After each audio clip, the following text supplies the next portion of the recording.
नमस्कार दोस्तों, स्वागत है आप सभी का आज एक बार फिर से आपके अपने चैनल लर्निंग एम्पायर पर मेरी जानी अनु के साथ। And as you all can see on your screens, आज का हमारा टॉपिक है natural vegetation and wild life, class 9 geography का पार्ट 2। पार्ट 1 ऑलरेडी मैंने अपने चैनल पे अपलोड कर दिया है। यदि आपने अभी तक नहीं देखा है तो पहले आप इसका पार्ट 1 देखिए, उसी के बाद आपको पार्ट 2 अच्छे से समझ में आएगा। And we are talking about part 2 without any further delay, let's start. और बात करते हैं टाइप ऑफ वेजिटेशन से। तो पहली जो हमारा टाइप है वो है ट्रॉपिकल एवरग्रीन फॉरेस्ट। जैसा कि इसके नाम से ही पता चल रहा है, ऐसे जंगल जो हमेशा ही घने हरे भरे रहते हैं, हम उनकी बात कर रहे हैं। हरे भरे रहने वाले जंगल कहाँ मिलेंगे आपको? वहाँ मिलेंगे जहाँ पे हैवी रेनफॉल आपको देखने को मिलेगा। तो कहाँ पे होता है हैवी रेनफॉल? जैसे वेस्टर्न घाट्स में होता है, लक्षद्वीप में होता है, अंडमान निकोबार में होता है, असम में और तमिलनाडु कोस्ट पे होता है। तो इन एरियाज में आपको ट्रॉपिकल एवरग्रीन फॉरेस्ट देखने को मिलेंगे। इन फॉरेस्ट का जो सबसे बेहतरीन रूप है वो आपको देखने को मिलेगा 200 सेंटीमीटर से ज़्यादा रेनफॉल वाले एरिया में। ऐसा एरिया जहाँ पे बारिश 200 सेंटीमीटर से ज़्यादा होती है, प्लस वहाँ का जो ड्राई सीजन होता है वो बहुत छोटा होता है। तो ऐसे सीजन में आपको ट्रॉपिकल एवरग्रीन फॉरेस्ट का बेस्ट रूप देखने को मिलेगा।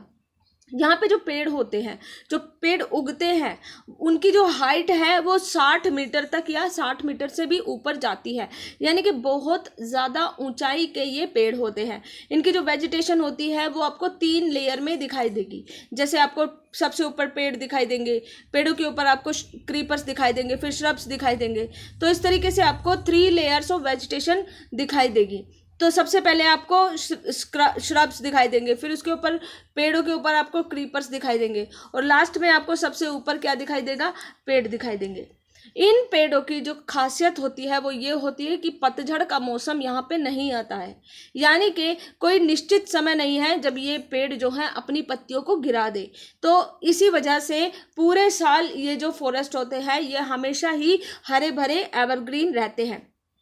जो इम्पोर्टेंट ट्रीज हैं वो हैं इबोनी, महोगनी, रोजवुड, रबर और सिंकोना। ऐसे पेड़ जिनको पानी की बहुत ज़्यादा ज़रूरत होती है, वो सारे पेड़ आपको ट्रॉपिकल एवरग्रीन फॉरेस्ट में दिखाई देंगे। यहाँ पे जो वाइल्ड लाइफ है वो वैरायटी की आपको दिखाई देगी। जैसे एलिफेंट है, मंकी है, लेमूर, डियर, ये सब तो आपको दिखाई देंगे ही। प्लस अगर आप असम और वेस्ट बंगाल की तरफ जाएंगे तो वहाँ पे आपको वन हॉर्न राइनो भी दिखाई दे जाएंगे। इसी के साथ ही बर्ड्स की बहुत सारी वैरायटीज आपको दिखाई देंगी। फिर बैट्स हैं, स्लोथ हैं, स्कॉर्पियन, स्नेल, ये भी आपको ट्रॉपिकल एवरग्रीन वाले फॉरेस्ट में देखने को मिलेगा। और क्योंकि इनका कोई पतझड़ का मौसम नहीं होता है, इसलिए इनको सदाबहार जंगल भी बोला जाता है। अब हम बात करते हैं ट्रॉपिकल डेसिडियस फॉरेस्ट की। तो ऐसे फॉरेस्ट जो है इनका एक पतझड़ का एक निश्चित समय होता है। जब समर आता है, सूखी गर्मी पड़ती है, तो उस गर्मी के दौरान ये पेड़ अपनी पत्तियों को गिरा देते हैं। पत्तियों को गिराने का मेन मोटिव ये होता है कि इनको जो मॉइस्चर होता है वो बचा के रखना होता है, और पत्तियों को गिरा के ये अपने मॉइस्चर को बचाने में कामयाब हो जाते हैं। तो इसलिए क्योंकि ट्रॉपिकल डेसिडियस फॉरेस्ट उस एरिया में उगते हैं जहाँ पे रेनफॉल मॉडरेट होती है, यानी 200 सेंटीमीटर से 70 सेंटीमीटर के बीच में अगर बारिश होती है तो वहाँ पे आपको ट्रॉपिकल डेसिडियस फॉरेस्ट देखने को मिलेंगे। ऐसे फॉरेस्ट जो है पूरे इंडिया में भारी संख्या में फैले हुए हैं। तो सबसे ज़्यादा जो प्रेवलेंट फॉरेस्ट है वो है इंडिया में ट्रॉपिकल डेसिडियस फॉरेस्ट, और इनको मॉनसून फॉरेस्ट भी बोला जाता है क्योंकि इनको मेनली पानी बारिश से ही मिलता है। और जैसे मैंने आपको बताया, जब ड्राई समर की सिचुएशन आती है तो उस दौरान ये 6 से 8 हफ्तों के भीतर ही अपनी पत्तियों को गिरा देते हैं। तो सारे पेड़ एक ही दम से अपनी पत्तियों को गिरा देते हैं, इसलिए पर्णपाती वन भी इनको बोला जाता है। यहाँ पे जो वेजिटेशन है वो दिखाई देगी आपको टीक के रूप में, बैम्बू के रूप में, साल के रूप में, शीशम, सैंडलवुड, केर, कुसुम, इन सभी के रूप में आपको ट्रॉपिकल डेसिडियस फॉरेस्ट की वेजिटेशन दिखाई देगी।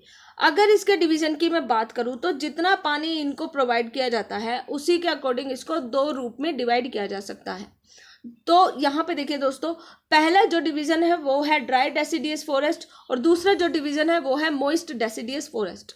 ड्राई मतलब सूखा, यानी कि ऐसी एरिया में उगने वाले फॉरेस्ट जहाँ पे ज़्यादा बारिश इनको नहीं मिल पाती, और मॉइस्ट का मतलब होता है नमी वाला। तो ऐसे एरिया में उगने वाले डेसिडियस फॉरेस्ट जहाँ पे आपको ज़्यादा नमी दिखाई देगी। अगर मैं अभी ड्राई डेसिडियस की बात करूं तो रेनफॉल यहाँ पे 100 सेंटीमीटर से 70 सेंटीमीटर के बीच में आपको दिखाई देगी। ये आपको ऐसे एरिया में दिखाई देंगे जहाँ ज़्यादा बारिश नहीं होती, जैसे पेनिनसुलर प्लेटू का जो एरिया है वहाँ पे आपको बारिश कम देखने को मिलेगी। इसी तरीके से बिहार और यूपी का कुछ एरिया है जहाँ पे आपको बारिश कम देखने को मिलेगी, तो वहाँ पे आपको ड्राई डेसिडियस फॉरेस्ट देखने को मिलेंगे। ड्राई डेसिडियस फॉरेस्ट का खासियत ये है कि यहाँ पे वेजिटेशन आपको टीक, साल, पीपल और नीम के रूप में दिखाई देगी। ठीक है, ड्राई डेसिडियस फॉरेस्ट के बारे में एक बुरी बात यह है दोस्तों कि इसका जो बहुत बड़ा पार्ट है उसको साफ कर दिया गया है, उसको काट दिया गया है, क्योंकि कल्टीवेशन किया जाना था और ग्रेजिंग की जानी थी जानवरों के द्वारा। इसलिए जो ट्रॉपिकल ड्राई डेसिडियस फॉरेस्ट है इनको बहुत बड़ी संख्या में नुकसान पहुंचाया गया है। वाइल्ड लाइफ जो है lion, tiger, pig, deer, elephant, ये सब तो मिलेंगे ही मिलेंगे, प्लस बर्ड्स की भी बहुत सारी प्रजाति मिलेगी, लिजार्ड्स मिलेंगी, स्नेक्स और टॉर्टॉइस, ये सब आपको ड्राई डेसिडियस फॉरेस्ट में मिलेंगे। अब अगर मैं बात करूँ मॉइस्ट डेसिडियस फॉरेस्ट की, यानी नमी वाले पर्णपाती वनों की, तो यहाँ पे रेनफॉल आपको, क्योंकि नमी वाले वन है तो यहाँ पे रेनफॉल भी आपको ज़्यादा दिखेगी, यानी 200 से 100 सेंटीमीटर के बीच आपको रेनफॉल मिलेगी।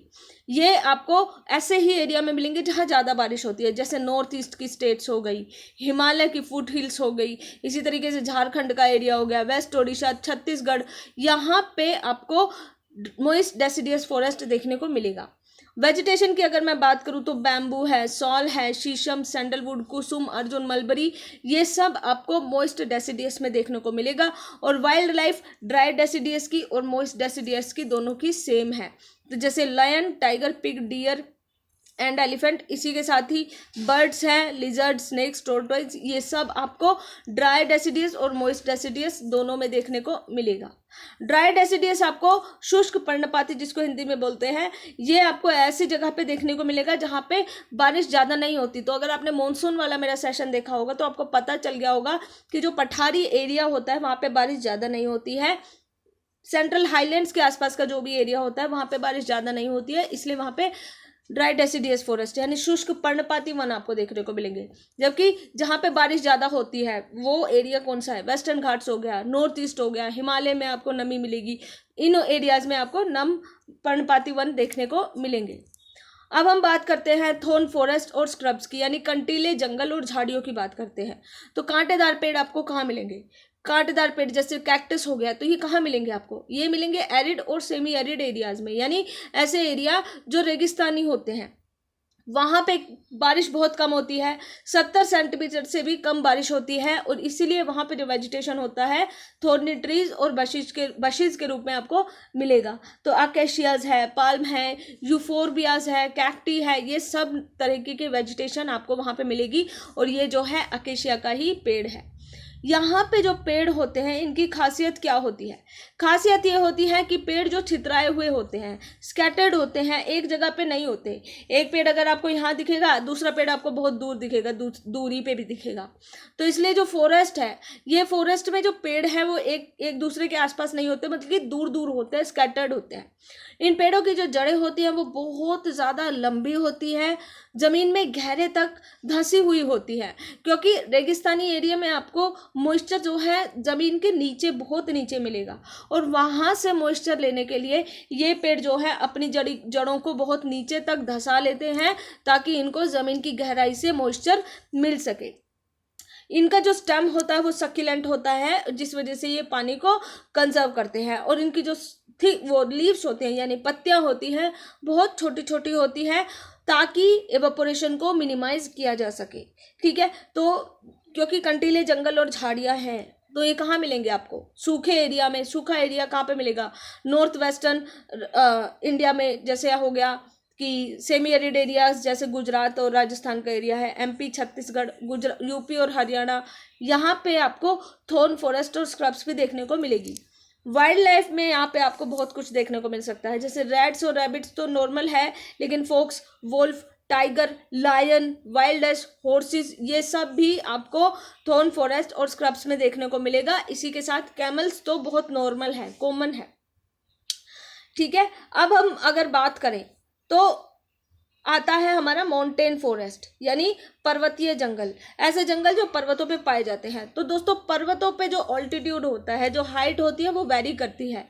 एक हाइट है, फिर उसके ऊपर और ऊंचाई आ जाती है, फिर और ऊंचाई और फाइनली बहुत ज़्यादा उसकी पीक आ जाती है। इस वजह से हम ये देखते हैं, अगर हम हिमालय की बात करें तो हिमालय की बात अगर हम करें तो हिमालय पे अलग अलग प्रकार की वेजिटेशन आपको देखने को मिलेगी, और ये सब उसकी ऊंचाई पे डिपेंड करता है। जैसे अगर हम हिमालय का बॉटम देखें तो बॉटम ही है 1000 से 2000 मीटर की ऊंचाई वाला, यानी कि समुद्र से 1000 से 2000 मीटर की ऊंचाई पे आपको वेट टेम्परेट एवरग्रीन फॉरेस्ट देखने को मिलेंगे। क्यों? क्योंकि यहाँ पे आपको पता होगा दोस्तों कि यहाँ पे कई सारी नदियाँ भी आपको देखने को मिलेंगी, जैसे गंगा हो गई, यमुना हो गई। तो ये सब नदियाँ जो है आपको 1000 से 2000 मीटर की ऊंचाई और इससे भी ऊंची ऊंचाई पे भी देखने को मिलेगी। तो जैसे जैसे ऊंचाई बढ़ती है वैसे वैसे जो है पानी की मात्रा जो है कम होती चली जाती है, टेम्परेचर बदलता जाता है। तो 1000 से 2000 मीटर की जब ऊंचाई आती है तो वहाँ पे आपको वेट टेम्परेट एवरग्रीन फॉरेस्ट देखने को मिलेंगे, जैसे ओक और चेस्टनट, जिनकी पत्तियां बहुत घनी होती हैं, जो पेड़ बहुत ज़्यादा शाखाओं वाले होते हैं, वो आपको वेट और टेम्परेट एवरग्रीन फॉरेस्ट में देखने को मिलेंगे 1000 से 2000 मीटर की ऊंचाई पे।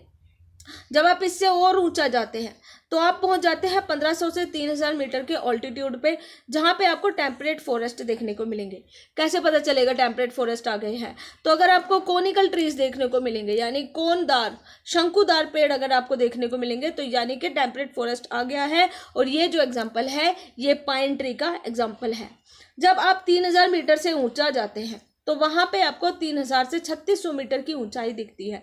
यहाँ पे आपको टेम्परेट फॉरेस्ट और ग्रास लैंड देखने को मिलेंगे। तो जैसे अगर ये हो गया तो सिल्वर फर, इस तरीके का पेड़ आपको 3000 से 3600 मीटर की ऊंचाई के बीच में देखने को मिलेगा। और ये जो सिल्वर फर है आपको देख के याद आ रहा होगा दोस्तों कि क्रिसमस पे जिस पेड़ को सजाया जाता है वो कुछ कुछ इसी प्रकार का होता है। अब अगर हम 3600 मीटर से ऊंचे चले जाएं तो वहां पे अब आपको पेड़ देखने को नहीं मिलेंगे, ऊंचे ऊंचे पेड़ आपको देखने को नहीं मिलेंगे। आपको ग्रास लैंड देखने को मिलेगा जिसको अल्पाइन बोला जाता है। तो उन ग्रास लैंड में आपको श्रब और स्क्रब्स देखने को मिलेंगी, जैसे ये है झाड़ियाँ वगैरह।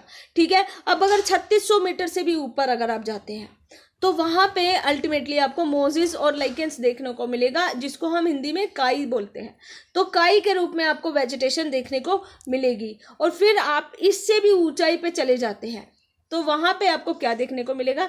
वहाँ पे आपको सिर्फ और सिर्फ बर्फ ही देखने को मिलेगी। तो ये था दोस्तों माउंटेन फॉरेस्ट के बारे में। यहाँ पे जो एनिमल हैं वो कॉमन होते हैं, इस पूरे एरिया में आपको कॉमन एनिमल ही देखने को मिलेंगे, जैसे कश्मीर स्टैग हो गया, स्पॉटेड डियर हो गया, वाइल्ड शीप हो गया, jack rabbit, Tibetan antelope, yak, snow leopard, wild ibex, red panda, sheep, goat, ये सब आपको जो है पूरे के पूरे हिमालयन रीजन में वाइल्ड लाइफ के रूप में देखने को मिलेगा।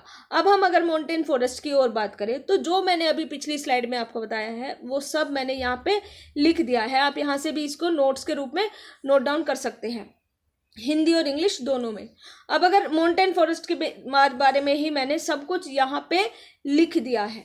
ठीक है दोस्तों, यहाँ से आप लोग नोट्स बना सकते हैं।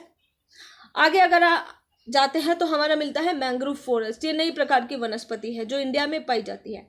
ये आपको कोस्टल एरियाज में देखने को मिलेगी, ऐसे एरिया जहाँ पे आपको जिन एरियाज को टाइड की वजह से इन्फ्लुएंस मिलता है, यानी जहाँ पे अक्सर ज्वार आता रहता है, ऊंची ऊंची लहरें आती रहती है, उन एरियाज में आपको मैंग्रोव फॉरेस्ट देखने को मिलेंगे।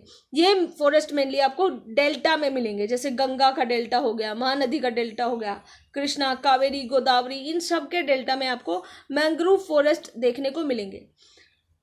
ये जो मैंग्रोव फॉरेस्ट है बहुत ज़्यादा डेंस होते हैं, बहुत ज़्यादा घने होते हैं, जैसे आप यहाँ पे देख सकते हैं ये सुंदरबन डेल्टा है। ठीक है, तो बहुत ज़्यादा घने मैंग्रोव्स होते हैं। इनकी जो रूट्स होती है वो पानी के अंदर सबमर्ज होती है, यानी पानी के अंदर इनकी जो जड़ें होती हैं वो फैली हुई होती हैं। वेजिटेशन में अगर मैं बताऊं तो सुंदरी ट्रीज जो आपको गंगा ब्रह्मपुत्रा के डेल्टा में मिलेगा, फिर पाल्म ट्री हो गया, कोकोनट ट्री, केरुआ, अगर, ये सारे पेड़ आपको मैंग्रोव फॉरेस्ट में देखने को मिलेंगे। वाइल्ड लाइफ यहाँ पे बहुत ज़्यादा स्पेशल होती है, जैसे रॉयल बंगाल टाइगर हो गया, टर्टल हो गया, क्रोकोडाइल्स, घड़ियाल, स्नेक्स, तो ये सारी प्रकार की वाइल्ड लाइफ आपको मैंग्रोव फॉरेस्ट में देखने को मिलेगी। तो दोस्तों ये सब था इंडिया की वेजिटेशन के बारे में। आई होप आप सभी को आज के सेशन से कुछ ना कुछ सीखने को मिला होगा। इफ यस तो do like, share and subscribe our channel and press the bell icon for more updates. Most importantly stay home, stay safe, God bless you all. जय हिंद।